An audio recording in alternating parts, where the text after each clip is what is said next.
Tyler Wilde over at PCGamer.com. Right. Solarian founder responds to debate over Baldur's Gate 3 raising the bar for RPGs. This is video games standards. This is video games. Standards just die every day. Baldur's Gate 3 is an exceptional game. This is a made-up word, isn't it? I don't know. What does this mean? I'm searching this live on air. You guys can all see it. It's gamer slang. I just Googled this word. Grognardy. Apparently, it's gamer slang for someone who enjoys playing older war games or role-playing games or older versions of such games when newer ones are available. Well, you learn something new every day. I have never heard that word in my life. Not once. Never.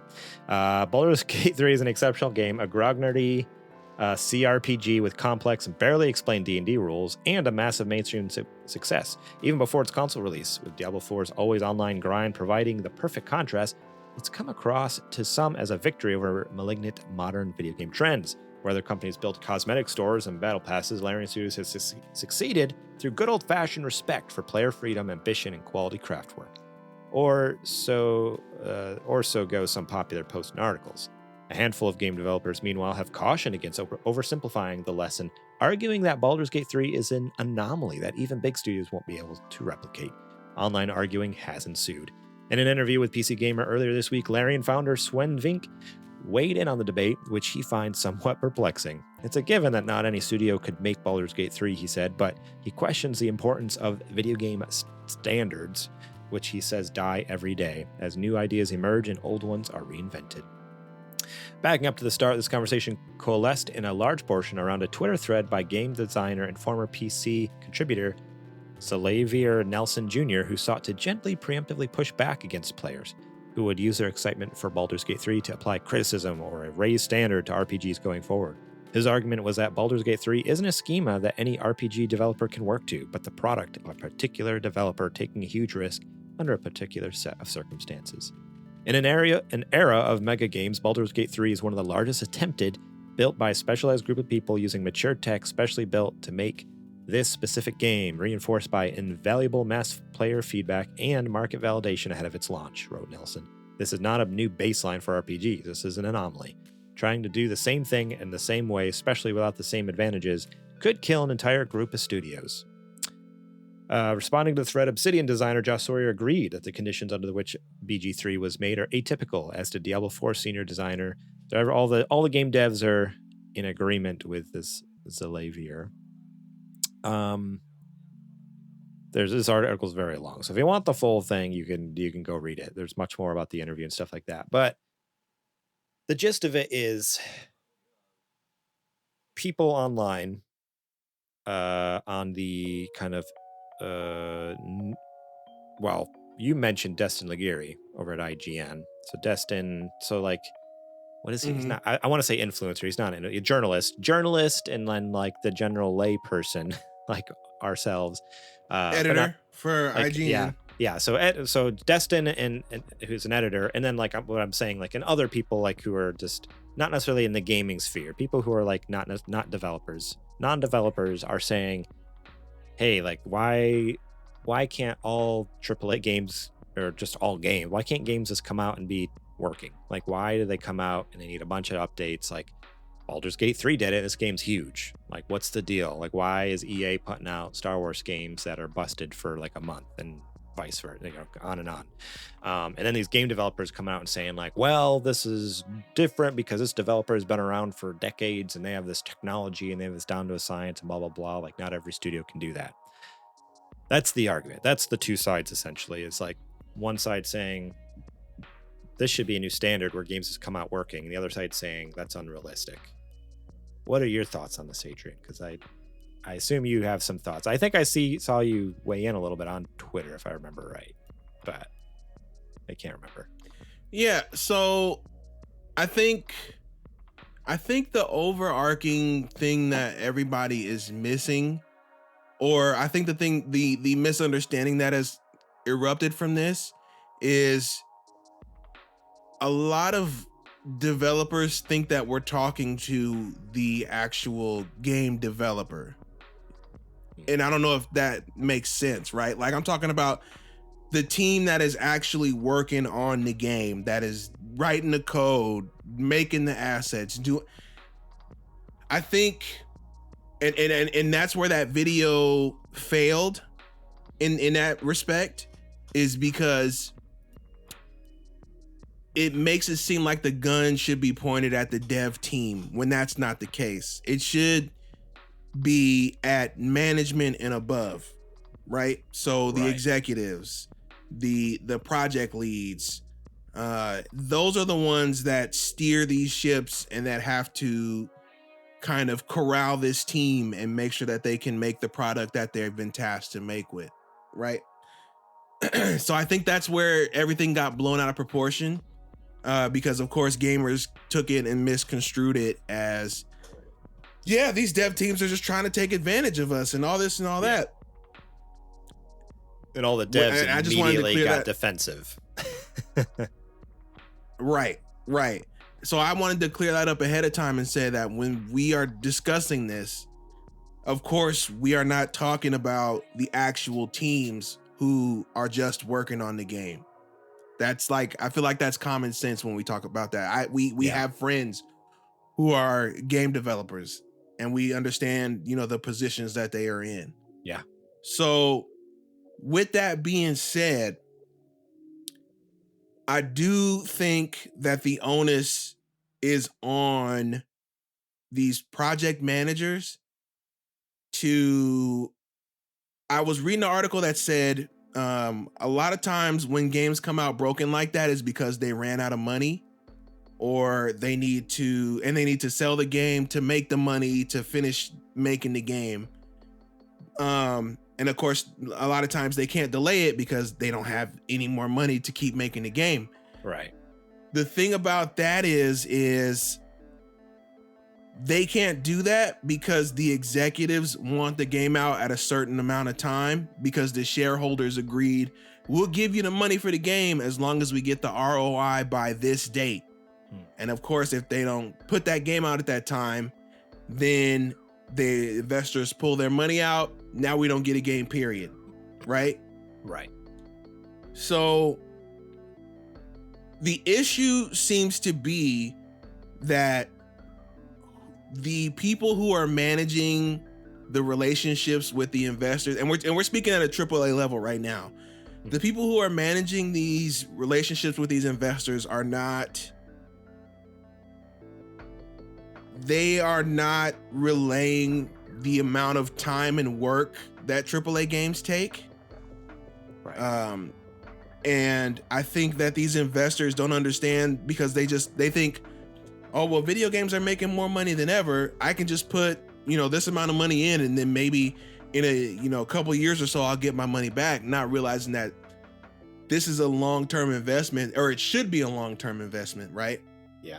And I don't know if these people who are talking to these investors are not relaying the importance of, hey, yeah, you could put your money in now and we can release it early and, before it's done. And yeah, you'll get a return on your investment and maybe a little bit. Or if you stick it out with us for the long haul, until the game is done, or, if we happen to have to come back and we can find more investors to to see into the vision, then the game gets better and better. It gets better reviews, which in turn gets better sales, which means more money because you stuck it out with us in the long run. That's just, normally that's how investing in a product goes. Right. And it's a gamble, and I think it's odd to me that these major studios rely so much on shareholders, because I feel like they have a good amount of change themselves, right? So like an EA or an Activision or a Take-Two,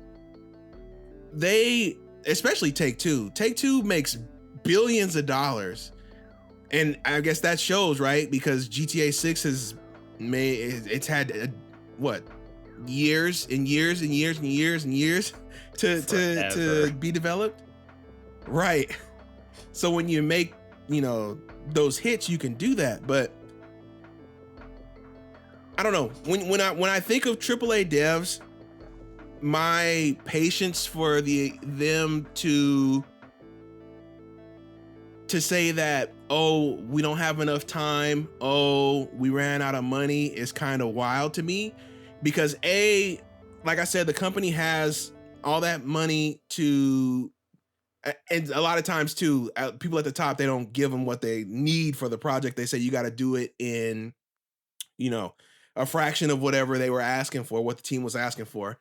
But then I think the onus is also on the leads of that project to say, well, we didn't get X funding, they only gave us this. I feel like a lot of times they don't want to pivot and say, well, what can we do within this sphere that we're in now? Right. Let's make it work. We asked for 200 million.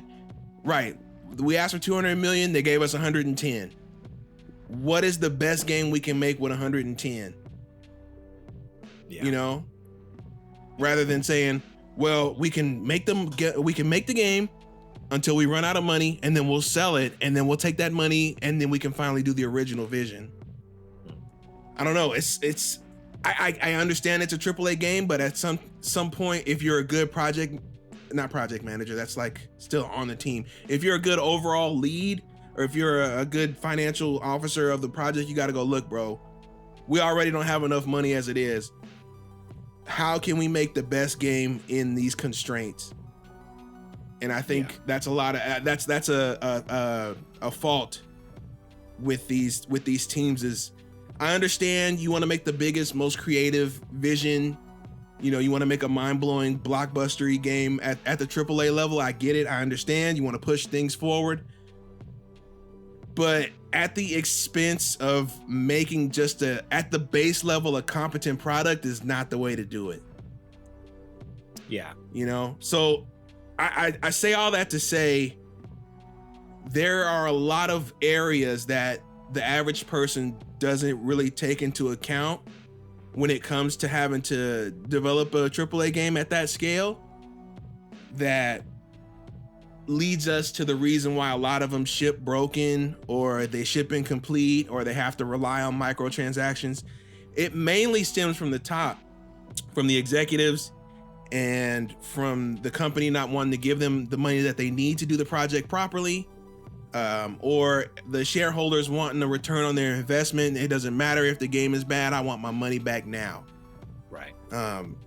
So I think while Destin's intentions were in the right place, where he was trying to convey that, the way that games are now, the state that they come out in is not okay, which is true. He pointed the finger, people interpreted that as he was pointing the finger at the actual teams. Right. And not at the people up top who it should have been. Yeah, it was implied that it was kind of being pointed at the lower teams, when in reality, no one actually asked him what he meant. Like, no one ever clarified. So it's like, who knows what he actually meant? I mean, maybe there's been an update and I missed it, but yeah, it's like people implied or inferred, I guess is correct, but inferred that they're talking about the lower dev teams and stuff. So everyone immediately went defensive. But it's like, well, like, yeah, I mean, from our point of view, it makes like his statements make sense when really you're pointing more up at the top leadership that's just kind of like in it to make the money and move on, and like don't really care about the product and the team and stuff like that. Yeah, I don't know. It's, and I mean, and we've discussed it here on the show, and you've talked about it quite a bit. You're pretty at it, like hardcore on Twitter about it too, about just like with big games that spend all this crazy money and you're just like, what? You've said it, and I have the same sentiment. It's just like we're not necessarily asking for games to be more and more expensive, to be bigger, to be crazier. Like, just come out working.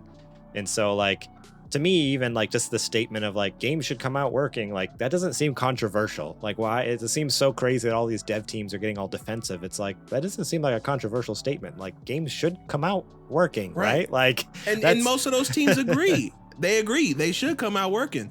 Yeah. But then they also say, and we would like to make them come out working, but at the same time, we ran out of money because they don't give us the money that we need, or we had to release it now because the shareholders said release it now. Well, then it sounds like the people that are above this team, we need to figure out a way for the message to get to them that, you know, that this is not okay. You are making your dev team suffer and in turn getting a worse product. Yeah. Because you need to get it out right now, or this team is running out of money, or maybe they cut the budget. Maybe they told them, you know, hey, you get so much for this game. And then they came back and said, actually guys, we didn't anticipate that this would cost this much. Now we're going to take 25% off the budget. Yeah. You know, I'm sure things like that happen all the time. But at the same time, like I also said, it's also like, on the lead of the project too, to be like, hey bro, to be adaptable. Right. Yeah. We got to figure it out. How can we make a good working game? How can we, you know, express our vision at this new level now? Yeah. Some things got to go. How can we still make sure it's fun and works well and all that jazz, you know? So the onus is on multiple areas. Yeah. Sorry, I cut you off. No, you're good. Yeah, no, I agree. I agree with a lot of what you said there. Like, yeah, it's just it comes down to those top brass there at those game studios to just be a little quicker on their feet and not just be so stubborn and stuck in their way. Like, nope, this is the way we're gonna do it. Because again, like they force these the development teams down low to, like, you know, just grunt, just keep grunting it out, get it, just who cares, push through. And it's like, no, that's not how it works sometimes. Not how it works. I do want to give a quick shout out real quick to Super Best Friends Video Games Sleepover podcast here. This rated us. Thank you so much for rating. Hi, welcome in. Hey. Thank you, David. What's Fantastic. Going on, everybody? We're just chatting about some development issues and how game standards need to they need to change. They need to change big time. Despite everyone, like, even though, like, what's funny, even the founder of Larian, who made Baldur's Gate 3, he's like, standards, you know, they die every day. Like his whole thing is like, yeah, standards are great, but they change all the time. But it's like, yeah, but this is one of those things that seems like it shouldn't change. Like, this should be something he... Right, like, but there are some that are concrete. Yeah, exactly. Cool. Well... I don't have much more to add to that. I think you said it very well. I don't know if I said anything more, I'd just be reiterating what you've already said. But is there anything else you wanted to say on that matter?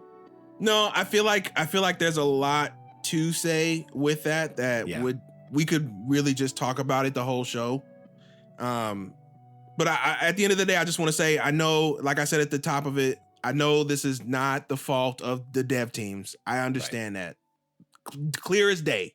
Yeah, I would never say that the actual dev team is the one that's trying to shortchange us, because they're the ones that are actually working on the product. And who would want to release a subpar product when you have to put all that work into it? It makes no sense.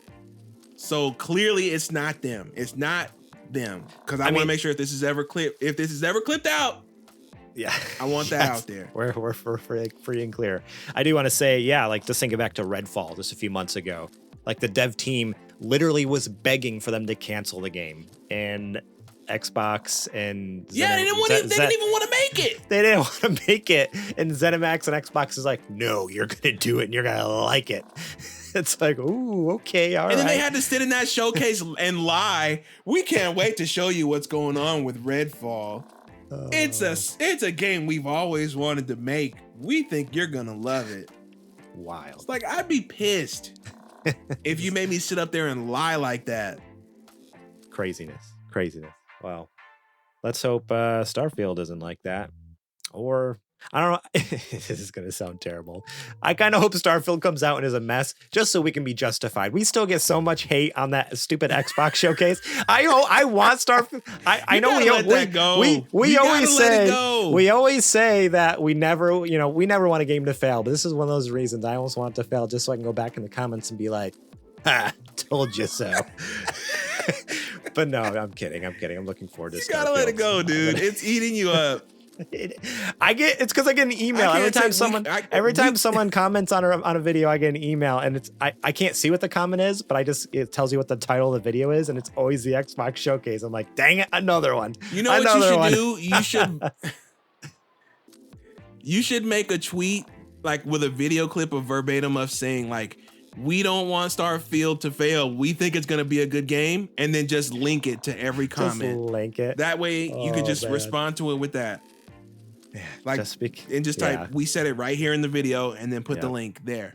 That's what we should do. That's what we should do, because then people, I mean, the internet doesn't care. They don't care. Thank you so much for watching that clip from our podcast. Remember, if you want to watch the whole episode, the full episode, link will be in the description below. You can click on that and check it out. We got listener questions. We got more news segments. We got what you playing. We got a lot of fun things. So yeah, more than just the news. There's a lot more to the show that you should go check out. So remember, click that link in the description. Check out that full episode.